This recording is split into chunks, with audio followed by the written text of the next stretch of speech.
Mirëmbrëma 8:05 nga unë dhe Amarildo. Mirëmbrëma. Atëherë, Amarildo, sot do flasim për dy çështje, për Ballukun, se ku i ka çut 300 apartamentet, edhe për Iranin, luftën që po vazhdon atje. Dua të them që javën e kaluar, ta them që çfarë pësove apo jo? Ja. Jo. Ja. Okej, nuk do që ta them. Po shpëtoj kot. Ne. Vetëm një kokë shkëmbë, por ti mundi ndodhë që të rrogullisa 3 herë me makinë të dalë gjallë vit bëj emision. Ishte të duhet të ja. Okej. Atëherë, gëzojmë që Amarildo është kthyer shëndoshe mirë për qefin e miqve dhe për inat e armiqve. Po? Kjo tregon që nuk je një kot skelet. Jo, kam atë adënën e malokut, që ndro mren. Qa do t'i bësh bërë nuk jo, pëse shumë. Edhe Amarildo, atëherë, e fillojmë me seancën ku nuk u hoqë imuniteti i Belinda Ballukut. Pati një reagim të ambasadave që thanë që pse ndodhi kjo, reforma në drejtësi nuk duhet pengohet. Gjithashtu protesta e Berishës dihet. Ajo që më bëri përshtypje mua, me thënë drejtën, është që kemi arritur në pikën që ambasadorët këtu flasin si kur ne jemi afrikanë vitit 1800. Se mos flasin vetëm për ne, ata flasin edhe për vetën e vetë, edhe kombëve tyre kështu i flasin. Pse ka arrit kjo gjendje e Europës? Se flasin përpara fliqin anglisht edhe ne, domethënë si hipokrit që ishim, sepse si tru ishim okejne, po si hipokrit që ishim, e thoshim, sa bukur e tha. Po në fakt se ka thonë asnjëherë bukur. Gjithmonë e thoshte me gjysëm ashu. Nëse dikur edhe nuk lëshim me folë, si jep të njëri mikrofonin ambasadorit. Po ambasadorit si jep të mikrofonin ambasadorit, ata jep të asaj edhe mikrofonin ty. Po ti shikosh në për këtë emisionet, sepse nëse do të kuptosh. O zotria, jo të ku ma kuptu mua bedin. Kush para 90-s? Po kush i mate men ambasadorët para 90-s mor burr. Aty ka pas një 2-3 probleme kam përshtypjen që domethënë ku vinte ambasadori, besoj ishin ato 2-3 pyetjet. Si është qethet kështu? Dvi, në qofë se është femër poshtë gjurit lutem, edhe fustanin, edhe ime më regull. Edhe dite për isa gjëllë. Do vishët qetheshet bëshë king. Pa mjegër, pa mustaqet. Jo, mustaqet. Mustaqet mund të mbajë, pa të mjegër në kujdesi qik. Okej. Dhe, në përgjithësi koha ka qenë me rregull, sepse të shikoj që, po për shembull, edhe në Rusi ose në Kinë, nuk paraflet ambasadorët, nuk paraflasin ambasadorët. Kush i le? Pra, filloj kush i le. Po kush i le me folë më burr? Kush i vën rrethene? Shkruajnë kujtime vetëm kur ikin. Po du shkruje dhe shitja aty në idiotëve tuj. As më ushit brenda Kinës e Rusisë nuk shiten. Si ke ne. Nuk mund t'i shesësh, ta shi shesin. S'ka më shitja e ambasadori i Gjermanisë, Gjermanisë perëndimore. Edhe vdiq. Po, a shitje. Të më thonë a ishte ushqim për idiot. Ajo që shitje ai. E qartë. Kjo është, kam kuptuar që nuk është. By the way, po lexoja një libër sepse këta e kanë pa hajrin ambasador, prandaj u kanë bërë kufirin të thana. Piero Arlecki, sa kam filluar ta lexoj, po më goditën ato të parat, e mora në Kindle, dhe me thënë të drejtën, ishte Kina shpjeguar perëndimit Pino Arlaki, një njeri i cili sot është në moshë të nderuar, duhet të diku të 70 vjeçët, i dashuruar me Kinën që student dhe pastaj marr pjesë në disa komisionet përbashkëta, njeriu që përgatiti në grupin, një ndër 3 vetat e grupit që përgatiti Olimpiadën, njeri i dashuruar me Kinën ashtu. Dhe më bëri përshtypje 2 gjëra që thoshin, se si autoritetet kineze e zhdukën me grusht të hekur të çështjen e drogës, sidomos në një provincë të Yunanit, tek ishin të humbur. Dhe e dyta thoshte, për të kuptuar filozofinë kineze, thoshte, duhet kemi parasysh që në traditën e tyre çdo filozof është pjesë e shtetit, është udhëheqës, është administrat, edhe ze kapte që nga Konfuci. Dhe këta mendimet e tyre filozofike i kanë nxjerrë nga praktikat që kanë bërë si punonjës së shtetit, e cila vazhdon edhe sot. Unë jam i mahnitur, thonë, e kam filluar me kinën, thoshte këtu 50 vjet përpara, se si një vend tmerrsisht të varfër, harriti të zhdukte varfërinë dhe nuk e mendoja kur që do shikoja makina pa shofer në Kinë, grattaciela që ngriheshin brenda disa muajsh. Edhe pastaj i dha ca shifra. Në vitin 1820 Kina dhe India kishin 50% të GDP-s botërore, Shtetet e Bashkuara vetëm 1.8%, Anglia që sapo filloi pushtime 5.7% të GDP-s. Pekini thoshte, Kina kishte një 7 qytete me nga 1 milion banor, ndërkohë që 2 qytete më të mëdha në perëndim ishin me 500.000 banor dhe dilnin kakat në rrugë të pa asfaltuara. Pekini ishte qyteti më i mrekullueshëm, pavarësisht se që aty tha fillon racizmi, e fillon Max Weber, i famshëm, i sociologu i famshëm, i protestantizmi dhe kultura industriale, pra jepte një përshkrim të jashtëzakonshëm, po jepte edhe përshkrimin se si këta kishin më mrekulluan, thoshta, se si harritën të zhduknin varfërinë, dhe mbi të gjitha, Marildo, ajo që e kemi diskutuar shpesh bashk, harritën që kafshën e kapitalizmit ta vinin në shërbim të shtetit dhe të njerëzve. Hava temën e Kinës, në fakt, ti aty je i dashuruar të flasësh për modelin kinez. Jo, jam i mahnitur, jo i dashuruar, nuk ka të bëj fare me fjalën dashuri. Edhe ky është i mahnitur. Komplet i mahnitur. Se jep edhe një sqarim. Nuk kam as dashnore, as gru, as i gjë me Kinën. Edhe s'dia si fjalë kineze, unë paktën. Unë s'dia si fjalë kineze. Biles kam qenë ndër racistët kur ka qenë para 90-s të Kinës. Si çdo idiot, e ke parasysh, se racizmi është idiotizëm, në fakt. Mu që më bëri përshtypje ishte Erik Lee. Erik Lee është një ndër mendjet më të bukura që mund të ketë planeti sot për sot. Sepse e di çfarë ndodh tani, është lexova një shprehje shumë të bukur të një filozofi në fakt të budizmit, po është perëndimor ai. Nuk kujtohet emri, ai tha gjë, për të vërtetën, tha, për të kërkuar të vërtetën, nuk është problemi, tha, që të rish të mendosh, e tha ky kështu mirë, apo e tha kjo pjesa tjetër mirë. Problemi është ati duhet i bësh pyetje vetvetes tënde, a je ti emocionalisht i përfshirë në njërin krah të debatit. Pra për të nxjerrë një të vërtet, pyetja e parë që bëhet është duhet të nxjerr maman time mirë, duhet të nxjerr kombin tim mirë, apo njërin tjetrin, ku lexoj një lajm. Që më vonë është shpjeguar edhe nga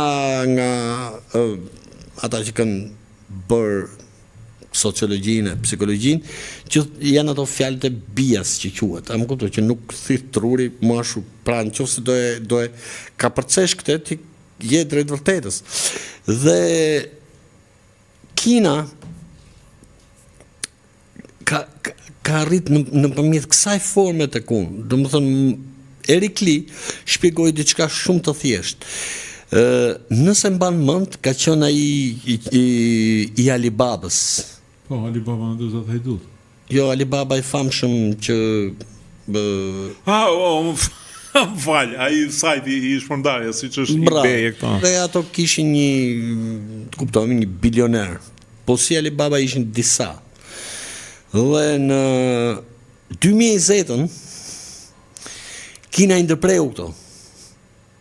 Shteti i Iraksaj dhe këto thanë gjithë bota plus dhe vetë Erik Lee, se prandaj është tepër interesant, thanë nuk mund ta imagjinojnë që ti bish një si mund të them një biznesi biliona ose triliona, bravo.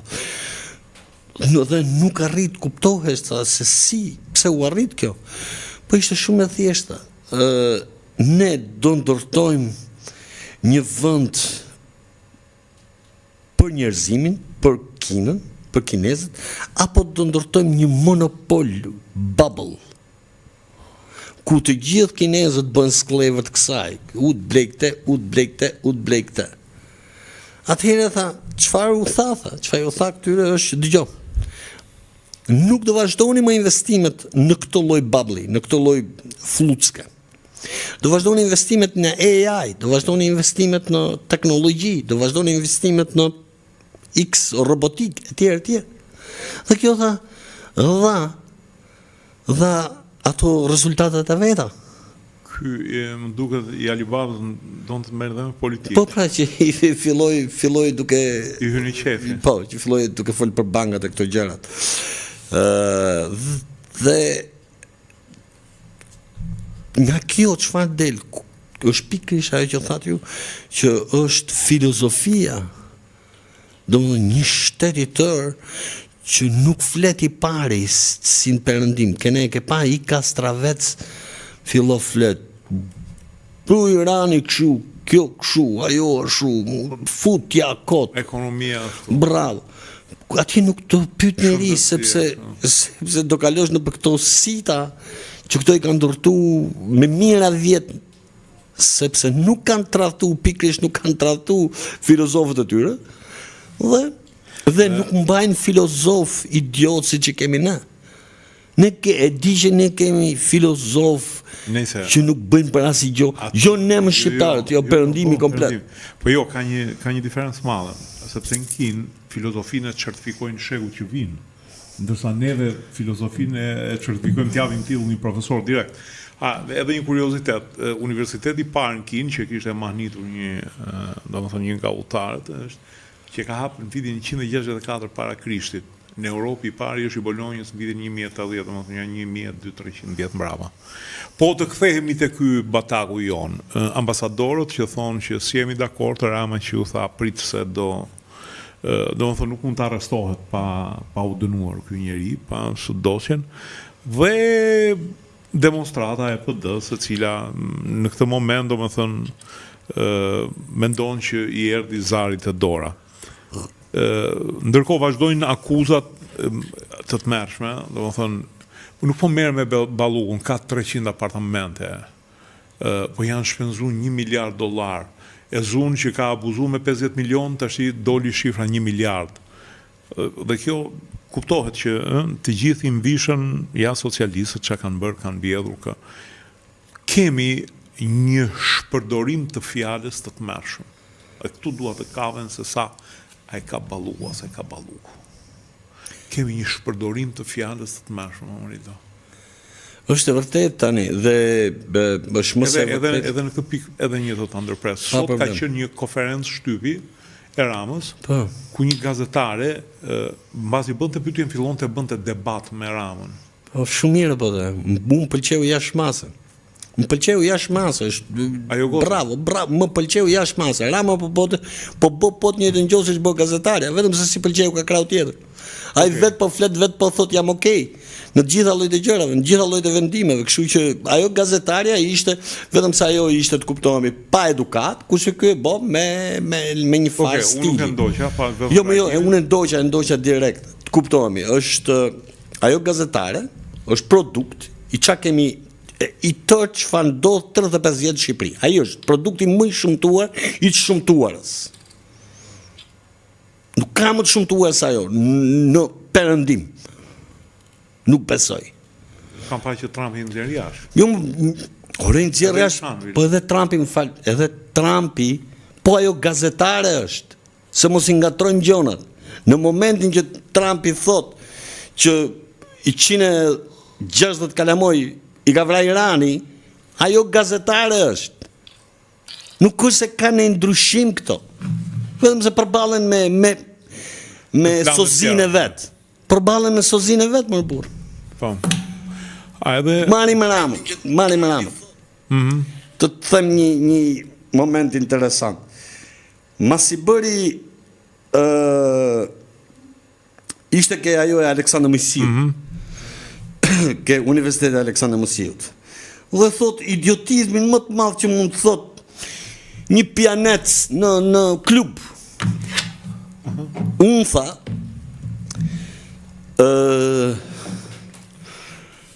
sa pash të atë foton e Aleksandr Mojsiu, kuptova me ky gjenia, sa pa foton e Aleksandr Mojsiu, tha, kjo është fytyra e vërtetë e aktorit, dhe prandaj tha s'm pëlqeshin tha aktorët e realizmit socialist. Kush tha këtë? Ed Rama. Nuk e tha kjo që thu ti. Edhe kjo tha budallikun e vet në formën e vet. Nuk e di jam kuptoj. Po Ed Rama tash del, kështu që edhe ati kanë hik gjelat.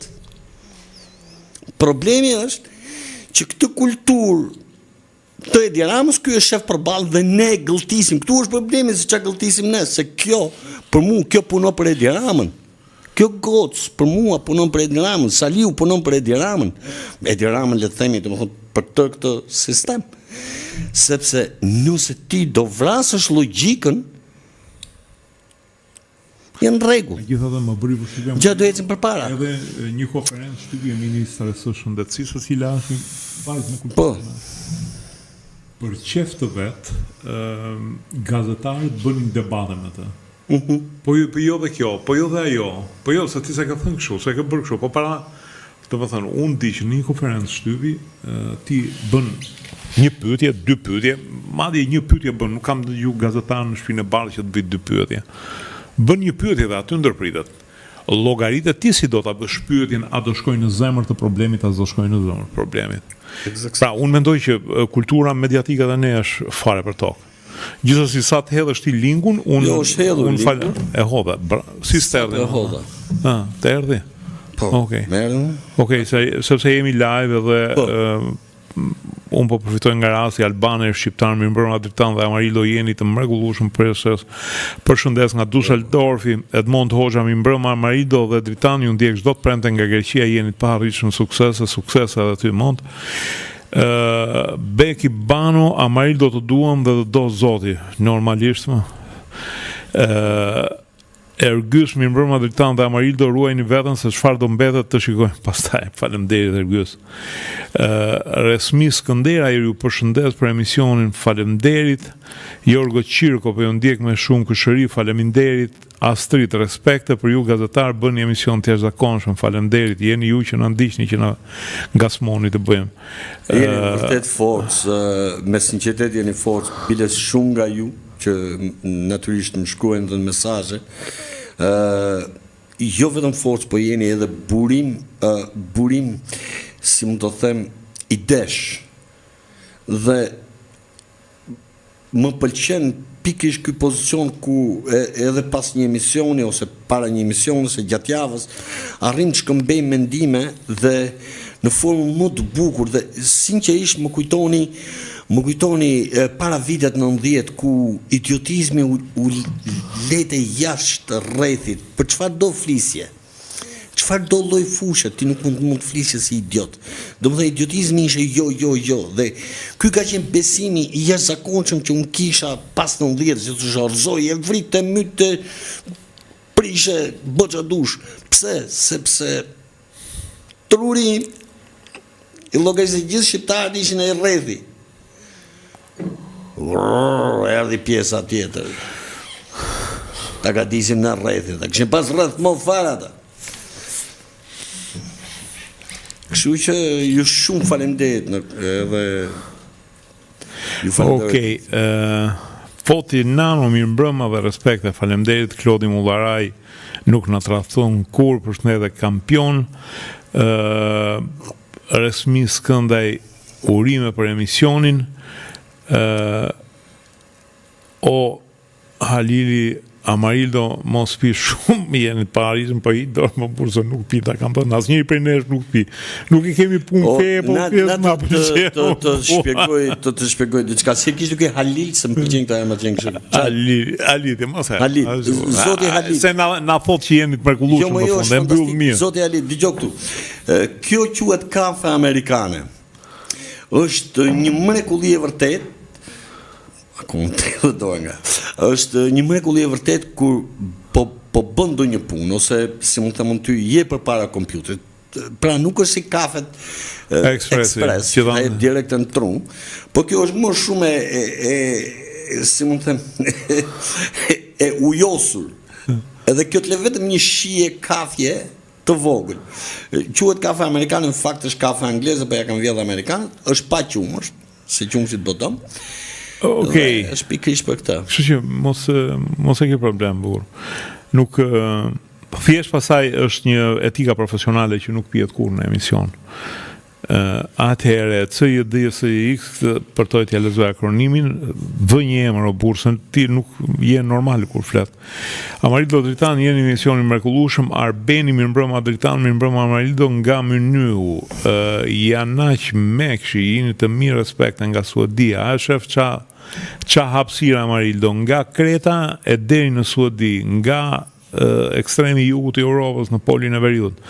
Gavrosha Lilaj, përshëndetje, Resmi Skënderaj, përshëndetje, Drita Lulaj, përshëndetje, Marie Kalla, përshëndetje, Haxhit Cekaj, përshëndetje nga Franca, na thot George Milo, suksesi juaj është në radhë të parë për Tirancën e pasur. Okej, se kuptova gjithsesi. Mikrosinapsis, përshëndetje, një pyetje për të dy. 1, si do mbajë lufta në Iran, 2, si do na bëjë hallin e shqiptarëve kur dihet se si po vetë Europa dhe Rusia, pra do ndahet Kosova? Këtë lëm për më vonë këtë pyetje? Po, është interesant bides të vazhdojmë që të jepin edhe ritmin e emisionit, pikërisht të përgjigjemi kësaj pyetje. I dashur është një pyetje që e bëj për ditë gati 24 orë, si më them, edhe ku jam gjumë e bo subkonscienca, si do vazhdoj lufta në Iran. Ajo që mund të them është që perëndimi ka kohë që është sklavëruar në mendim, pra është si më them, pronë një hipokrizie që lindi ose më them, rilindi pra pas vitit 46.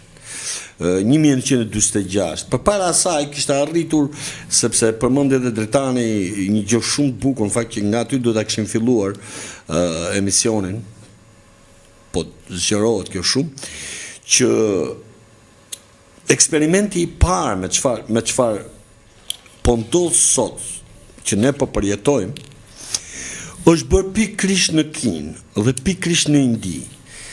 Pra u pa që një komb mund të shkatërrohet nga një familje hebresh e jashtëzakonshme, domethënë me shumë e zonja, që me anë të, si mund të them, rrugëve të transportit ose rrugëve të tregtisë, arriti që të çojë gati një përqindje katastrofike të kinezëve drejt opiumit. Dhe kjo familje, që është ajo në fakt që ka ndërtuar Hong Kongun, pra është pikërisht kjo familje, çfarë bëri e gjithë Britania e Madhe u bë në një farë masë sklave e saj. U bë sklave, pra këtu do i bish ti që të fusun opiumin në Kinë. Dhe arriti... Një dhe si lufta e opiumit, ja. Po kjo është më interesantja që tërë Britania, përveç se merte, si më thëmë, bankët e saj menin atë agjendin, që u bëtë tregtia, kuptohemi, këtë pjesën e drogës e botë ky. Botë 75% të drogës. Bënë të ky, familja e tij. Dhe kishte korruptuar tërë mbretërinë. Sa imagjino ushtria britaneze në kulmin e saj luftote për këtë. Qoftë edhe ndaj konkurrentëve të vet, jo më ndaj Kinës. Dhe në qoftë se do ta zbërthejmë që të bijem shkurt, i bie që një perandori si Kina me filozofët që flasën, që ti të kesh mundësi ta shkatrosh brenda 10 vjetëve, ta çosh nga 50% si tham ose 20 7% duket ka qenë atëherë GDP. Po, jo bashkë me Indina kishte 50, po Kina mund të ketë pasur ke 27% të GDP-s, kur asnjë lloj gjëje britanike ose perëndimore nuk mund të shiste në Kinë. Po, e vërtetë. Sepse teknologjia ishte shumë brapa. Të vëmë edhe këtë që ishin një popull shumë pajdashës, domethënë janë një popull introvert, jo ekspansionist në filozofinë e tyre. Dhe është po njëjta gjë që përsëritet kohë pas kohë në të gjitha etapat e njerëzimit tonë që nga ajo kohë. Pra u pa që nuk është nevoja të çosh ushtrinë në një vend. Mjafton të fusësh drogën, mjafton të fusësh përçarjen, korrupsionin, mjafton të fusësh ligjet, mjafton të fusësh doganat dhe ai vend nuk ngre më kokë. Dhe është një si mund të them, një gjë më shumë që ne duhet i përkulemi luftës dytë botërore. Është e para luftë në botë dhe e fundit ndoshta. Megjithëse po zhvillohet kjo tani në që po e përthithim të gjithë nga pak, që bëhet fjalë të luftohet mes civilizimeve, do për të ruajtur civilizimin ose për të qenë kundra njeriut. Pra, bota e përpara 44 ose 39 kur filloi lufta, ishte po kaq e përshtirë, po kaq e hipokrite sa që është sot. I vetmi ndryshim është që teknologjia ka ecë përpara. Por dëmet shoqërore ose sëmundjet shoqërore kanë qenë gati një lloj, sidomos në si quhet ajo, kryeqyteti i Gjermanisë. Të asaj kohe, Berlin duket. Bravo. Pra, dhe ajo çfarë u zhvilluan Kinë për nuk e di gati, mos gabojmë, gati 100 vjet, 100 vjeç. 100 vjeç. Që ata e quajnë 100 vjeçari mizi i historisë tyre, sepse gati u shpërbën. Dhe ishte, po nga ajo umor e tërë çfarë ne po jetojmë sot, pra ku e gjithë Kina nuk kishte armiku ishte po kinezi. Si që kemi në Shqipëri sot. Si që kemi sot, ja.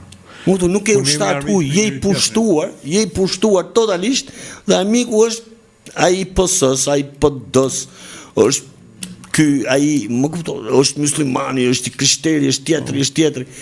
Pra, një teknologji shkatrimi njerëzor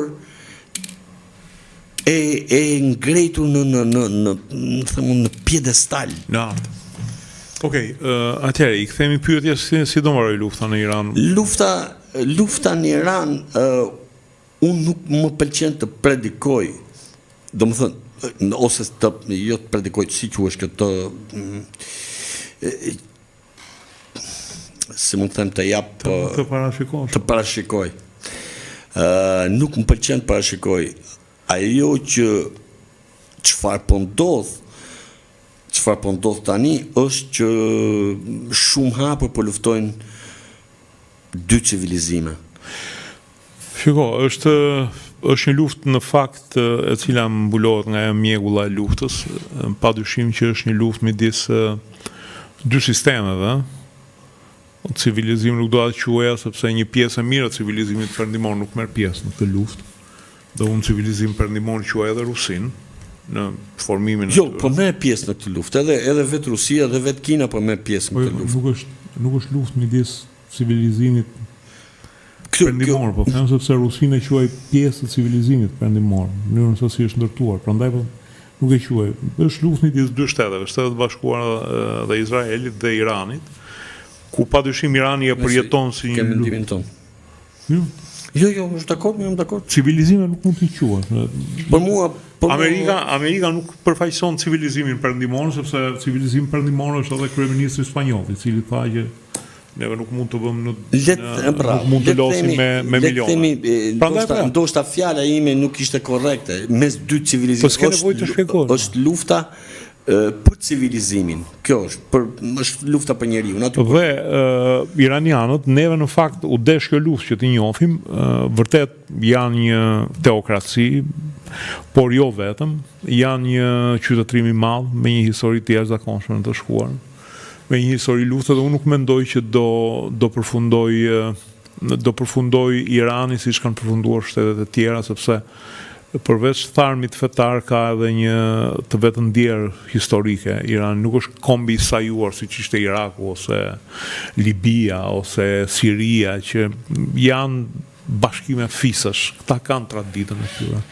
Dhe ka për të qenë, edhe mund të humbas, por ka për të qenë një luftë shumë e egër, e cila nuk përfundon me punë ditësh. Mund ta çojmë në epokën e Gurit, duke shfrytzuar Shtetet e Bashkuara dhe Izraeli teknologjinë që kanë etj. Por padyshim që nuk ka për të qenë një fitore. Të shkatrosh një civilizim nuk është kurrë një fitore. Të shkatrosh një popull. Kështu që fitore s'do ketë. Ta asnjërs palë, them unë. Për të tjerëve se sidomos çështja e Kosovës. Çështja e Kosovës është në tetë të thikës, në buzë të greminës është. Neve nuk mungojmë herën pas here ta vërtetojmë thënien e serbëve që ne s'kemi aftësi shtetformuese, sepse të rish të zihesh për një president në Kosovë i cili s'ka asnjë lloj fuqie, domethënë duhet të jesh tamam një psikopat i sëmur për pushtetin. Unë nuk e di çfarë them. Hajde ndodh në Shqipëri sepse Shqipëria mban, është tashmë fiksuar në fytyrë të dheut, jo për merit të këtyre që e kanë, është fiksuar për shkak të atyre që janë vrarë, janë prerë, për shkak të Ismail Qemalit, Ahmet Zogut dhe të Enver Hoxhës, padyshim u fiksuar në fytyrë të dheut, nuk zhbëhet më, por në Kosovë kanë marrë shumë lehtë këtë punë. Apo jo? Në Kosovë kanë marrë shumë lehtë, dhe kjo e mos zhbërjes prapë është t'jesh nanën e shpresës, domethënë t'jesh shpresë e madhe, sepse siç po shikojmë, kjo botë nuk kam rregulla, nuk kam as rregulla, nuk kam as diplomaci, as lloj gjëje. Nesër do thotë gjysa do ndahet në Greqi, gjysa do shkojnë në Serbi, do e bësh. Siç mund të thonë dhe Serbisë, gjysa do kalojnë në Shqipëri, gjysa do kalojnë atje dhe mbaroi muhabeti. Ose më duhesh mua të do heqësh emrin, s'do e kesh më Serbi. Pra për këtë po luftohet sot. Është ajo që mund të them, mund të shtoj diçka për luftën në Iran, për luftën që po zhvillohet tani, se nuk është vetëm në Iran, bëhet fjalë edhe në Ukrainë. Pra ka një lidhje të pandashme me njëra tjetrën, dhe lufta në Ukrainë dhe lufta në Iran është po njëjta dorë, dhe me po të njëjtin qëllim. Qëllimi i tyre është i jashtëzakonshëm, sepse një pjesë pret që t'ju vi profeti, pjesa tjetër pret Armagedonin, do më deri aty ka shku idiotizmi njerëzor, ose idiotizmi i këtyre librave që janë kriju po nga njeriu, po natyrisht nga gjeni, sepse po t'i futemi, të paktën ata që janë fut thellë këtyre librave fetar, duket që në fakt është marrë nga historitë njerëzore të 2000 vjetëve para se këta të vinin në që të bënin libra të tillë. Dhe shkojmë tashi, imagjino tërë intelektualet, po i quajmë kështu, ose tërë zërat botëror, vazhdojnë me librin. Ky ka thonë, Qazimi ka thonë kështu, Eqremi ka thonë kështu. Një idiotizëm, ku shkenca është ndryshe. Dhe këtë po e vujmë sot. Kjo është pak a shumë se çfarë po ndodh, por ajo që do ndodhi, domethënë pas luftës në Iran, këtë jam 1.000.000% i sigurt, që pas luftës në Iran bota nuk do të jetë më e njëjtë. Absolutisht po. Absolutisht nuk do të jetë më e njëjtë. Këtë e thonë që të gjithë, domethënë. Dhe pas luftës në Iran ndoshta nuk do ketë më as emisione me luftën në Ukrainë. Si? Nisi që me luftën në Ukrainë, thoshin që bota s'ka për që në njëjtë. Që aty nisi. Ishte sepse njëta vijësh. Në Ukrainë u deviju në një formë tjetër tani, u deviju komplet mendimi një formë tjetër dhe nuk u pa se ku ishte Zanafilla e gjës. Zanafilla e gjës po del tani. për shembull që ukrainasit i merr prapë dhe mund të çosh në Iran. Ti futesh si mish për top atje, luftonin atje. Pra ishte një qëllim super i madh. Nga të tjerë. Okej, CJD, SJX thot po keni trimëri, flisin për çamëri, nuk është punë trimëri, më dha, është punë kohë, se s'pona ashtu. Çfarë flasim për çamërinë? Një arritje e madhe është që shumë shqiptar ortodoks që deri tani kanë thënë vetes grek, kanë filluar flasin shqip, po kujtojnë gjuhën arbërishte. Dhe po updatohen me turistët shqiptarë që flasin shqipen moderne. Ky është lajmi mirë. Pastaj, si qysh tek, e thot Klodi Mullaraj te komenti vet, i cili thot është ligji i madh i fuqive ndërkombëtare, atë që tha dhe Amarildo, ta marrin gjysmën e Serbisë, ja bashkangjisin Shqipërisë, ai thon s'ka më Serbi. Ose pra jemi në politikën që thot edhe Klodi 100 vjetëve përpara. Amarildo, kthehemi edhe një herë tek situata në Shqipëri. Unë nuk e shikoj situatë mirë, për faktin që s'kemi opozit, opozita është cop-cop, dhe por ndërkohë edhe pushteti harxhon një energji të papar për të mbrojtur një zëvendës kryeministre, e cila në fakt nuk e dëgjova të flisë një herë të mbronte vetën. Është drejt, kurse unë problemin e Belinda Ballukut kam parë disi më ndryshe. Për mua, në një gjendje normale, të kuptohemi, në një shtet normale ose shoqëri normale, ajo do t'i kalote prokurorisë, por për mua, prapë në një vend normal dhe një prokurori normale nuk mund të jetë që dyshohet për dhe nuk ja shpërndat e shtypit. Edhe vet fleta. Shkelja e barazisë në tender. Shkelja e barazisë në tender është njësoj si me thonë ke hyme të kuqe. Kur nëse e kupton politikën globale, po çfarë do lloj politike, si në socializëm, si në kapitalizëm, si kudo. Kur bëhet fjalë për tendera shtetëror, ato janë të paracaktuar që përpara se të bëhet tenderi. Domethënë, nëse kërkohet që mos të paracaktohet fituesi, duhet të jesh i lutmenç ose duhet të jetosh në një pyll ku nuk e njeh fare botën. Pra, edhe i paracaktim, të kuptohemi, sidomos me gjendjen aktuale të botës, bëhet fjalë që atë do ta paracaktosh së pari, do ta paracaktosh do e marri lindja apo perëndimi. Pra ka një paracaktim që këtu, që do e marri perëndimi, se s'do e marri as rusi, as kinezi, as le të themi iraniani etj. Pra u bë një paracaktim. Paracaktimi tjetër, ku bëhet dhe lufta, është do e marri gjermani, do e marri anglezi apo amerikani. Nga njëherë duket sikur po e merr gjermani edhe anglezi ose francezi. Tak vjen ambasadori. Kur vjen ambasadori amerikan thotë dumne dhe thuhet atëre mos influencon tendera. Po do influencosh në tendera. Sepse do i thush gjerman dëgjoj vlla, gjant kemi afër të kemi për ka ardhur amerikanë, të qeverinë të heqëme në Shqipëri, si t'ja bëjmë. Ja tash ma shtjelloi çik. Po kjo është thamë se të vjen Gjermani deri në atë moment, ti thua i fort Gjermani, trim Gjermani. Po më se thotë, jo do bësh kështu, po i thotë, se çfarë do i thosh? Jo si thotë Gjermanit.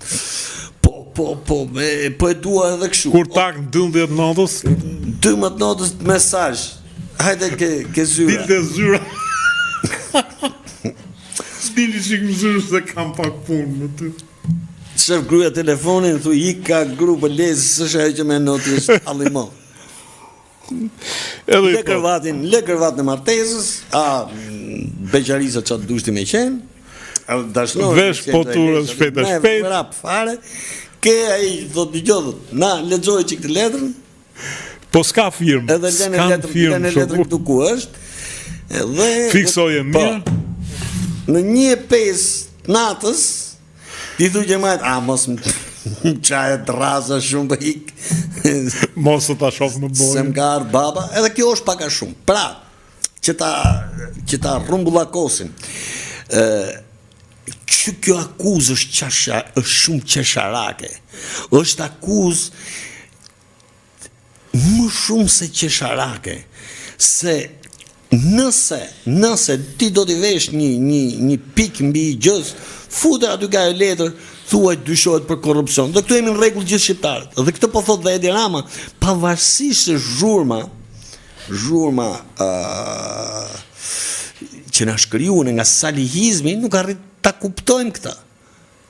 Nga stalinizmi? Nga salihizmi, nuk arrim ta kuptojmë këtë. O shoku, ta lexojmë këtë dokumentin, thot dyshohet për shkeljet bazisën tënde, po hika idiot, hik në lerat.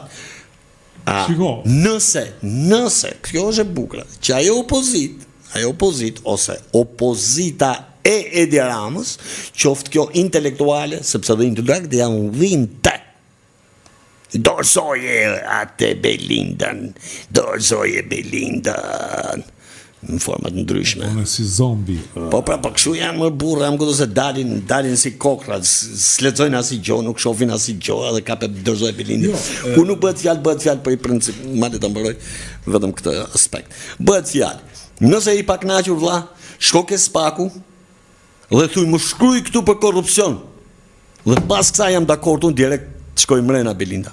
Po ku më shkru, ka influencuar barazin tendera, dhe ti do të fuzësh një grua, qa do qoftë, do të fuzësh mren nga 3 vjetë dhe s'po morin as akuzën, ti ke lujt menç. Je pjesë, je për spital. Pra, në jam unë kundra Belindës, nuk ka.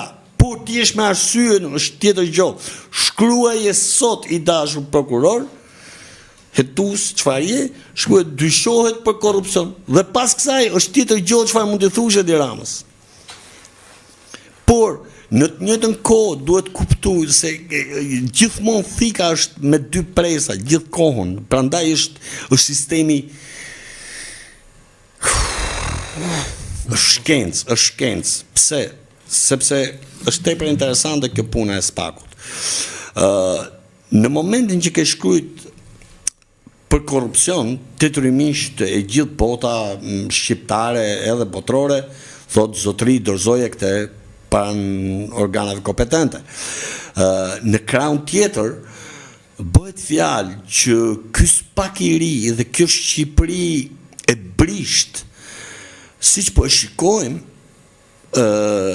nga të veprimet e Spakut, në mënyrën se si ka vepru me të njerëzit që kanë ndaluar, duke i nxjerrur probleme private, duke i nxjerrur probleme që s'kanë bën fare me çështjen, ose duke marrë vetëm, si mund të them, mesazhe të vogla aty këtu, i bën një gjyq mediatik, i bën jo vetëm gjyq mediatik se sa i çmonton si qenie njerëzore, ku shumë nga këta shkojnë në për gjyq në për Europë dhe të marrin lekët mbrapsh.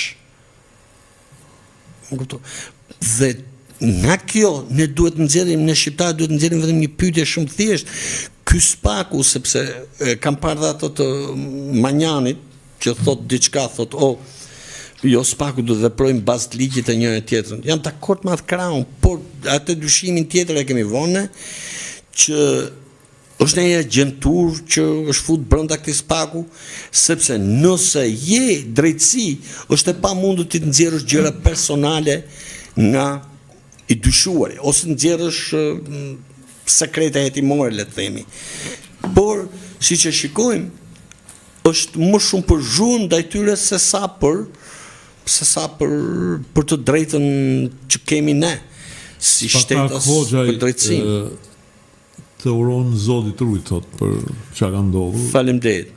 Kënga Lave Stockholm, përshëndetje çuna, respekte, Edi, mirëmbrëma çuna, Nevzat Zyberi, përshëndetje të dyve, mund të më thoni Argita Berisha ku i gjeti parat, ka bler shpi në gjithë Europën. U morve çfarë punë? Ja imagjino, Spak mund të merrte për shembull me këtë që është vepër konkrete ku i ke gjetë parat.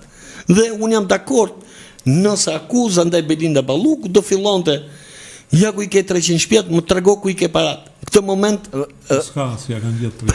po kjo është pra, më kupto, pra s'po arrin.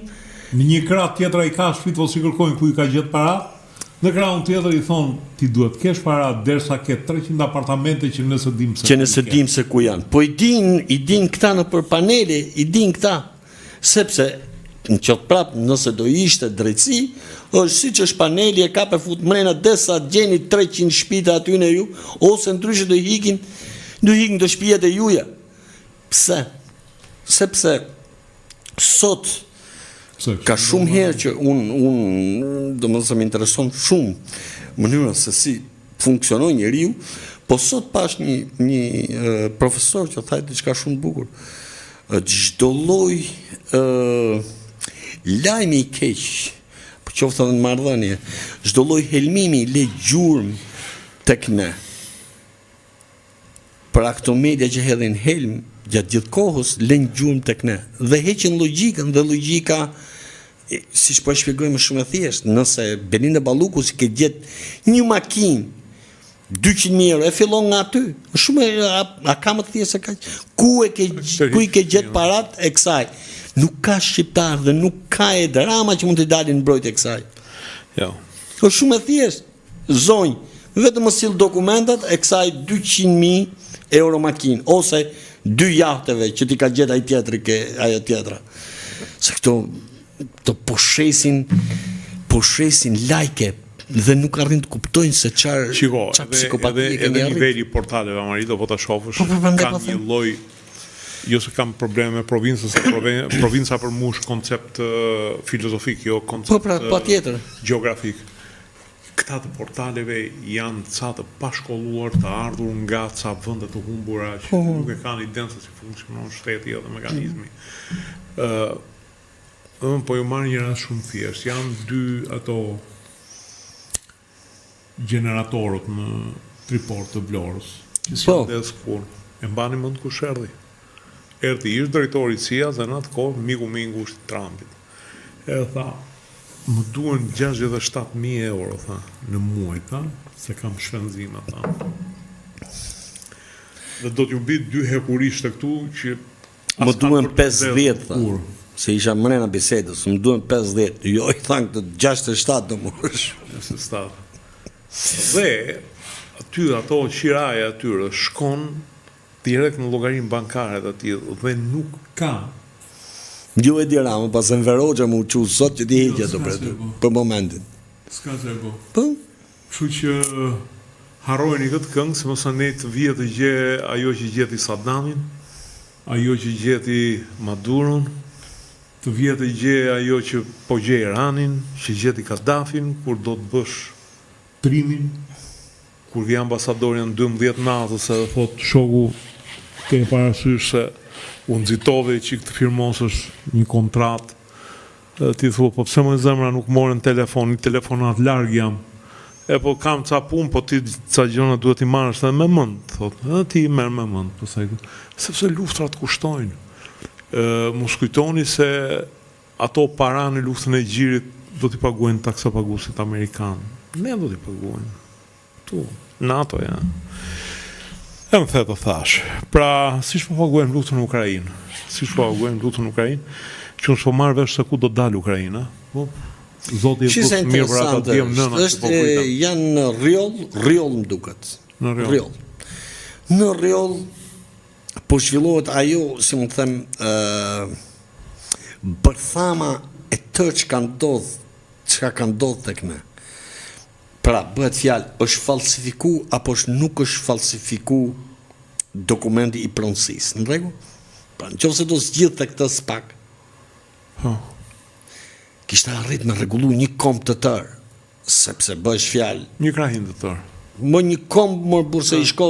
Po. Sepse këto janë gjërat, më kupton, është vjedh kjo, është vjedh ajo, është bo kjo, për këtë punje. Dhe aty e lejnë që të shkojnë tek Fevziu, njëri thot kështu, tjetri thot ashtu, ku gjëja e parë që duhet shkojë aty nuk është Fevziu, po duhet shkojë Tuzi. Dhe ti merresh me Belindën, pse nuk e lëroti Belindën? Pa aty e ke Belindën, vazhdoi ato, se më të them hetimet, nuk t'i pengon njeri jetimet. Është pra, nëse flet për barazi në tendera, ke çdo lloj dokumenti që do t'i e ke aty, nuk mund të mçefi asnjë lloj gjoje Belinda. Nëse e ke për korrupsion, është ka edhe një tjetër gjë. perfiditet kjo punë. Çfarë do të thonë shkelje e barazisë në tendera? Në momentin që kryeministri prishte një tender për Porto Romano, është shkelje e barazisë në tendera. Po është për arsye më të mëdha. S'po të thoni cilat janë arsyet më të mëdha. Janë arsye gjeopolitike. Sepse vjen amerikani dhe thotë, shiko zotëri, thotë, unë jam shefi NATO-s. Më duhet ai porti, sepse nesër dhe në rast lufte, te ai port do shkarkohen armatimet e mia që do shkojnë në Rumani, nëpërmjet Bullgarisë, nëpërmjet korridorit 8. Mirë, po këtë port do ta bëj unë. S'ka punë të marri lek francezi, se erdhi një francez në fillim u quo shtëpi shqiptar. Kaq miliard të ardhura nuk i dhan portin një tjetër. Këto janë gjëra politike, nuk janë gjëra që bëhen kështu, se nuk do riparohet një shkollë. Sepse amerikani thotë, shiko, thotë, se si bëhet ky port, e di unë se si bëhet. Do ta bëj unë për nevojat e mia. Bëhet me 40 milion, do ta bësh me 400 milion, po nuk po i hym kësaj pune. Dhe kryeministri thotë, "Okej, për arsye do të jepet kësaj." Tash si është kjo puna e 50 milionshit që akuzohet Belinda. Dhe këtu dalim te shkelja e barazisë në tendera. Neve nuk e dim se e ka shkelur barazinë në tendera, e ka shkelur sepse duhet ta merrte një firmë e cila do t'i jepte ca lekë dhe kësaj, apo u shkel barazia për arsye se duhet ta merrte një firmë që për interesa strategjike të vendit duhet ta merrte ajo firmë. Sepse ajo firmë është e lidhur me dikë jashtë kufive, për cilin ne kemi interesa të mëdha.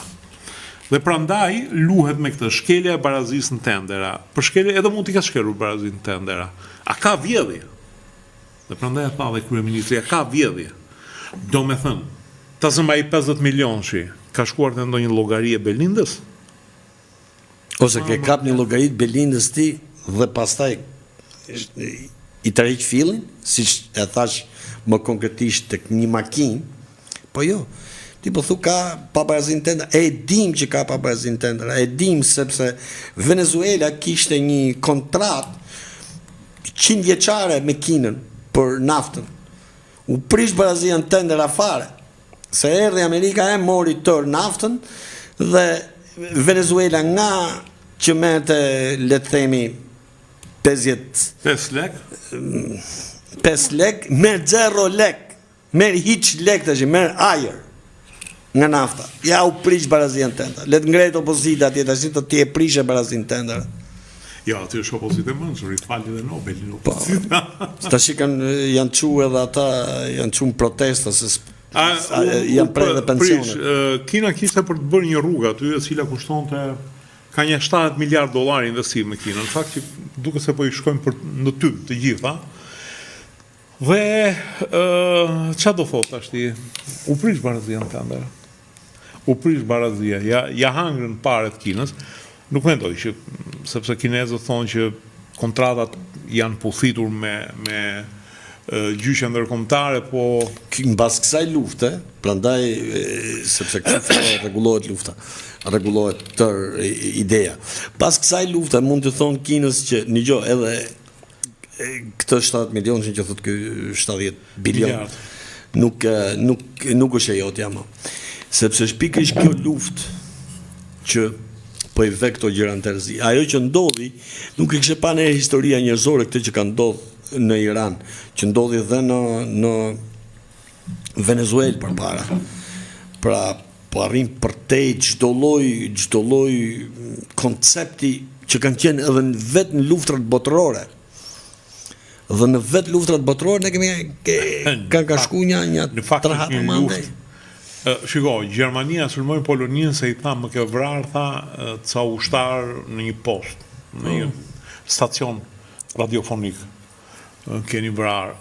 Domethënë ka gjithmonë një sebeb, po kjo ishte luftë pa sebeb fare, nuk u lodhën as për sebeb. Po nuk bëhet fjalë fare, domethënë gjëja më që jep, sepse intervistat e këtyre janë ato që japin, i vejnë kapakun gjërave.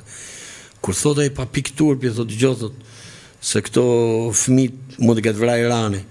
Pastaj thanë këto, jo, tha se doli, tha që kjo është tomahawk, është e po mirë, tha. Qoftë sa ashu është, i pas kemi vra vetë, po. Do në pikën e përgjithësisë. Për asnjë lloj gjoje. Okej, atëherë, se e harova përshëndetje nga Greqia, analizë perfekte, Amarildo, që ke shëndoshur fillot dietën. Ke drejt, ke shumë drejt. Klodi me një shembull nga Britania vëllezër, numri 1 për paparazinë të tendera. U harxhuam 37 miliard pound për Trek Trace në kohën e Covidit dhe nuk mori vesh njeri ku shkuan parat. Aty do shkojmë. Në gjithë botën në Spanjë ta gjëm? Taulan Toria, mirëmbrëma Dritan Marilo, respekti dhe u përshëndes nga Torino, Tano na ke mungu. Arsye madhore i nderuar. Atëherë, Taulanti nga Torino na uron edhe ditën e verës, nesër ditë e verës, një ditë pagane, e cila ka lidhje thonë me besimin e vjetër të shqiptarëve që më shumë besonin te natyra se sa në rrugët e ndryshme që të çojnë te Zoti, sepse në një farë mënyrë krishtërimi, muslimanizmi, secili ka profetët e vet, po janë një mënyrë për të besuar te Zoti. Dhe shqiptarët dikur besonin te lulet që çelnin, te dielli, ishin një popull pagan, i cili një farë mënyrë pra pagan ka mbetur, sepse i ndron fet sa herë vjen puna, e drejtë. Dhe është ndër fet më të bukura shqiptare në fakt, është ndër fet më të bukura shqiptare. Unë mbajmend kur u betote nëndaja ime, Malokja numër 1 e madhja fare, e thoshte për këtë bukë, për këtë qiell, dhe ishte ose puthe bukën nëse të bitën tokë, dhe çfarë më pëlqen kjo festë është pikrisht si më të them ai kombinimi mrekullueshëm i gjithçkaje, jo vetëm njerëzore, por i gjithçkaje dhe shkencore sot, në momentin që ti beson tek pranvera, ti beson tek jeta, natyrisht që mbushesh forcë, mbushesh dashuri për njerëz e njërin tjetrin. Në momentin kur ajo festa jote bëhet që vallëzojnë ato femra, ato njerëz, mes atyre luleve detyrimisht sollet ca energji të jashtëzakonshme brenda njeriu, sepse ne jemi të lidhur me universin. Shumë thonë besim në Zot, shumë thonë besim në energji etj, po kjo është një e vërtetë që ndoshta pa dogmat që ne sot po i shohim në mënyrën më të hapur që janë dogma, pasi po fusin një botë të tërë në luftë. Besimi është gjëja më kryevepër që i duhet njeriu. Është ajo që i bashkon njerëzit. Pra imagjino se sa i bekuar mund të jetë një ujë, një liqen, një lum, ku mblidhen ato vashat si në ato, të kupton, me këto festat pagane, që hedhin ato petalet, e këto gjëra. Besoj se ai ujë t'jep jetë, ai ujë të shëro. Dhe kemi arrit këtu tani që u bëm çorap. Jo u bëm çorap, njëri thot hajt ta plasim bombën se këtu ka dal akoma më keq se ç'e mendojmë ne. Hajt të plasim bombën atomike, thot se kjo është apokalipsi i vërtet. Ky është apokalipsi që duhet që të vijë ai robi. Ti vi këti ai robi, se t'ja shohësh dhe fytyrat të këtyre këta nuk janë, këtu vetëm përshtyma shumë për ta, mor burra, këto janë nga këta që pa dashje njeriu bëhet, si më them ty, i keq. Bëhet i keq. Ku shko me atë fytyrë, më ka qenë Tiranë kjo. Tiranën tonë, moderne ka qenë. Po ti ku shko me atë fytyrë, mor burr. Drejtohu mor i çik. Dhe ky thot hudh bombën atomike, thot se do vija apokalipsi dhe do na vija i robi. Do vija i robi për këtë hunderri. Atë qatë mutin është ai me gjithë familje. Tjetëri thot, jo, do na vijë tjetër, thot. Mirë, bëjmë bashkëpunim dhe t'i zhdukin të fëmijë. Ne shqiptarët e kemi këtu që në përgjithësi nuk kemi fanatik për punë fesë. Pa. Edhe hoxhët i kemi. Po të kishin kopju këtë fenë tonë, edhe të qeshin, edhe e ke parasysh ato kurorat e bukura që i vënë ferma. Imagjino qa paqe, i sjell mashkull, qa adrenaline, qa të mund të maskilizmi e gjitha të shofrat mrekulli. Shef të së në boni me natë.